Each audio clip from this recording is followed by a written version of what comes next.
আপনি আপনারা ছোট করেন, আল্লাহর এটা দেখতে বড্ড ভালো লাগে যে আমার বান্দা ছোট হয়ে থাকতে চায়। মান তাওয়াদা তারাফা, যে নিচে নামতেছে আল্লাহ টাইনা উঠায়, আর যে উঠতেছে আল্লাহ থাপ্পড় মেরে নিচে নামায়। কথা কন।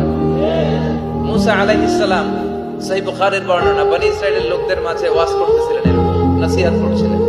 তো একজন দাঁড়িয়ে বলল, ইয়া নবী আল্লাহ মুসা, মান আ'লামুন নাস ফিল আরদ। হে মুসা নবী, জানতে বড় মনে চায় বর্তমান পৃথিবীর সবচেয়ে বড় জ্ঞানী কে? মুসা আলাইহিস সালাম কয় আমি। মুসা আলাইহিস সালাম কি বললেন? আনা। আসলে কথাটা ঠিক। আল্লাহ যখন যে নবীকে পৃথিবীতে পাঠায় তখন তাকে সবচেয়ে বেশি জ্ঞান দিয়ে পাঠায়, সেই হিসেবে ঠিকই উনি সবচেয়ে জ্ঞানী। কিন্তু উনি এইভাবে নিজেকে সবচেয়ে বড় জ্ঞানী বলে দিবে, এটা আল্লাহর পছন্দ হয় না।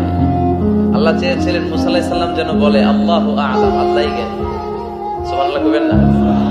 কিন্তু তা না করে উনি কি করলেন? যখন বললো সবচেয়ে বড় জ্ঞানী কে, উনি হুট করে কি বলে ফেললেন?